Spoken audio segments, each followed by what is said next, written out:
तुमको डर लग रहा है तो भगवान करे तुमको उसी तरह का तुम काँप काँप के मरो, मेरी बद्दुआ लगे तुमको।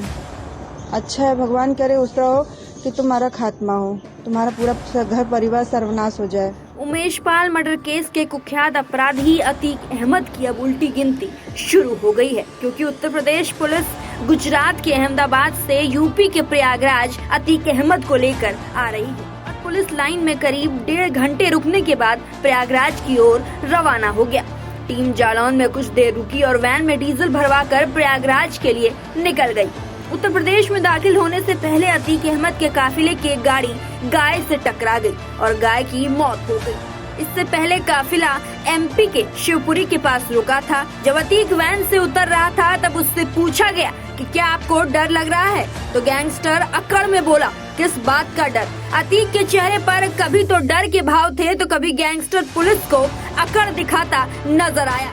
पुलिस के काफिले ने अब तक 18 घंटे यानी रविवार शाम 6 बजे से सोमवार सुबह 12 बजे तक करीब 982 किलोमीटर का सफर तय कर लिया है। यूपी पुलिस अतीक को रविवार शाम को 6 बजे साबरमती जेल से लेकर निकल गई थी।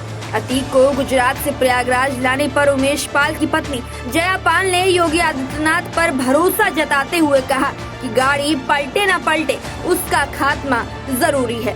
उमेश पाल की पत्नी ने आगे कहा कि मैं सीएम योगी से निवेदन करती हूं कि मेरे पति की हत्या करवाने में इन लोगों का हाथ रहा है, उनका जीने का हक छीन लिया जाए। अतीक अहमद जब तक रहेंगे कुछ न कुछ होता रहेगा और कोई न कोई उमेश खत्म होता रहेगा, इसलिए उनका खात्मा बहुत जरूरी है। अतीक अहमद को साबरमती जेल से प्रयागराज लाया जा रहा है, तो क्या उम्मीद है?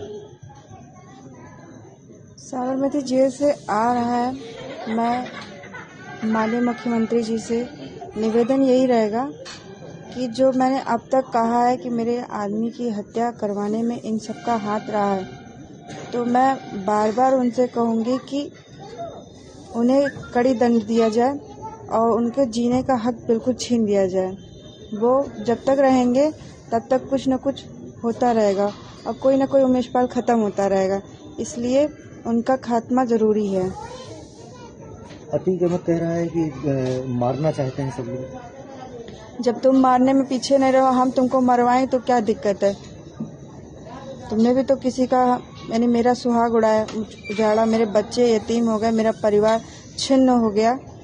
आज इसका जो ये कार्य इसने किया है तो इसका हक कौन जिम्मेदार है? वो खुद है ना, उसका ही दिया हुआ आज मेरे साथ ऐसा हो रहा है। मैंने क्या बिगाड़ा था? मैंने कुछ बिगाड़ा था या मेरे आदमी ने बिगाड़ा था? कलम से लड़ रहा था, तुम भी कलम से लड़ते। और इस तरह से करके तुमको डर लग रहा है तो भगवान करे तुमको उसी तरह का तुम काँप काँप के मरो, मेरी बद्दुआ लगे तुमको।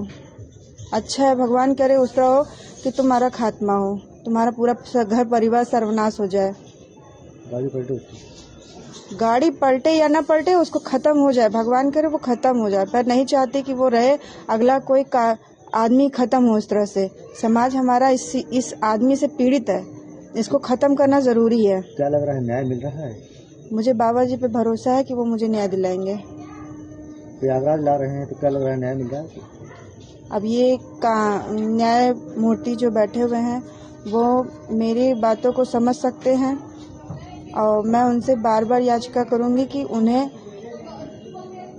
कड़ी सजा दिलाई जाए कि कम से कम उनका वो खात्मा हो, कि वो दोबारा इस तरह से किसी के साथ ना घटना कर पाए। अतीक अहमद की गाड़ी पलटने के बयान पर जया पाल बोली कि जब तुम मारने में पीछे नहीं रहे तो अब हम तुमको मरवाएंगे, तो क्या दिक्कत है?